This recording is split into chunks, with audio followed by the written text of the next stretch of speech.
ಶ್ರೀ ಪರಮಾತ್ಮನೇ ನಮಃ.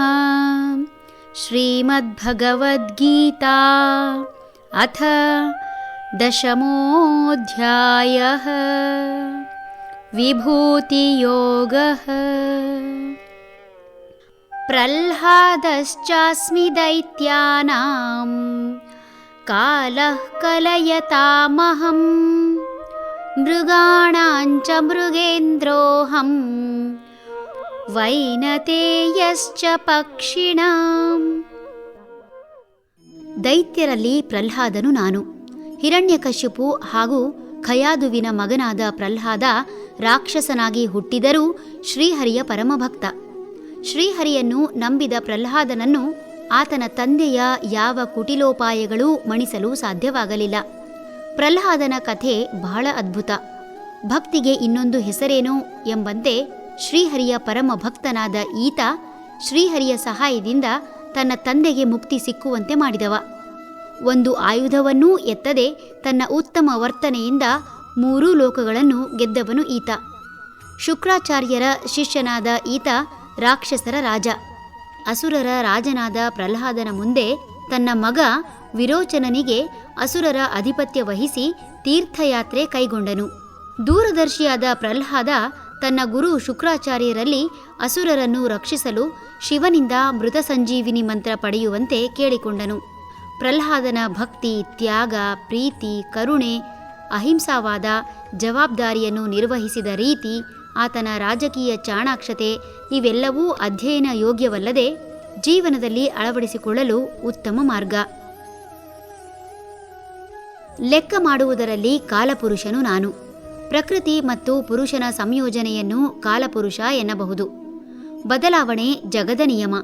ಜಗತ್ತಿನ ಬದಲಾವಣೆಗೆ ಕಾಲಪುರುಷನೇ ಕಾರಣ.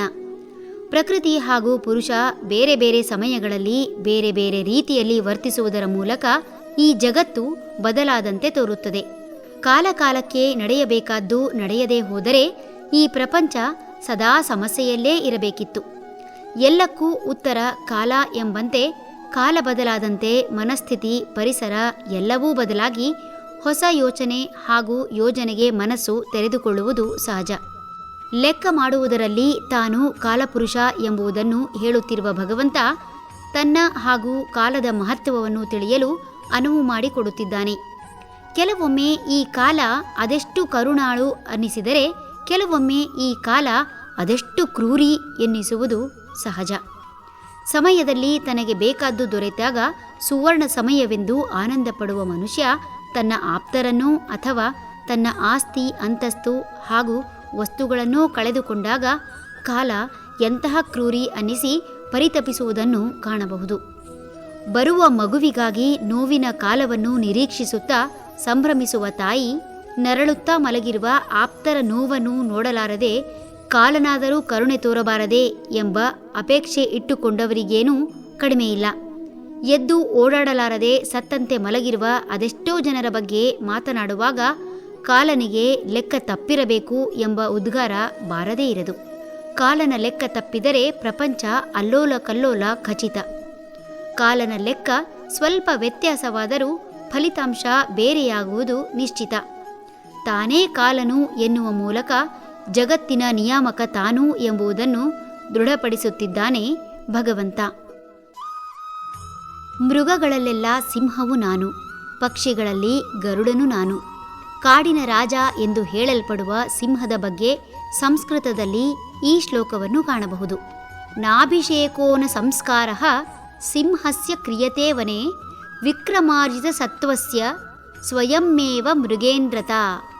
ಇದರ ಅರ್ಥ, ಸಿಂಹವು ಕಾಡಿನ ರಾಜ ಎಂದು ಘೋಷಿಸಲು ಯಾವುದೇ ಅಧಿಕೃತ ಪಟ್ಟಾಭಿಷೇಕ ಸಮಾರಂಭ ಅಥವಾ ಯಾವುದೇ ಸಂಸ್ಕಾರ ನಡೆಸಲಾಗುವುದಿಲ್ಲ. ಅವನು ತನ್ನದೇ ಆದ ಗುಣಲಕ್ಷಣಗಳನ್ನು ಮತ್ತು ಶೌರ್ಯದಿಂದ ರಾಜನಾಗುತ್ತಾನೆ. ಕಾಡಿನ ರಾಜ ಎಂಬ ಪಟ್ಟವನ್ನು ಕಟ್ಟಿ ಅದಕ್ಕೆ ಯಾವುದೇ ಪಟ್ಟಾಭಿಷೇಕ ಮಾಡುವ ಪ್ರಕ್ರಿಯೆ ಎಲ್ಲೂ ಕಾಣದಿದ್ದರೂ ಸಿಂಹವನ್ನು ಕಾಡಿನ ರಾಜ ಎನ್ನಲು ಕಾರಣ ಇತರ ಎಲ್ಲ ಪ್ರಾಣಿಗಳನ್ನು ಮಣಿಸುವ ಸಾಮರ್ಥ್ಯ ಇರುವಂತಹ ಗುಣ ಎಂದರೆ ತಪ್ಪಾಗಲಾರದು. ದುರ್ಬಲ ವ್ಯಕ್ತಿಯನ್ನು ಯಾರೂ ಸಹ ತಮ್ಮ ನಾಯಕನಾಗಿ ನೋಡಲು ಇಷ್ಟಪಡುವುದಿಲ್ಲ. ನಾಯಕನಾಗಲು ಸಾಮರ್ಥ್ಯ ಬಹಳ ಮುಖ್ಯ. ಎಲ್ಲಕ್ಕೂ ಅಂಜುವ ವ್ಯಕ್ತಿ ನಾಯಕನಾಗಲಾರ.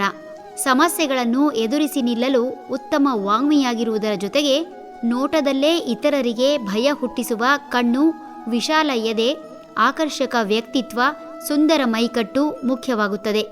ಈ ಕಾರಣದಿಂದಲೇ ಹೇಳುವುದು, ನಾಯಕ ಹುಟ್ಟುತ್ತಾನೆ ಹೊರತು ನಾಯಕನನ್ನು ಸಿದ್ಧಪಡಿಸಲು ಸಾಧ್ಯವಿಲ್ಲ.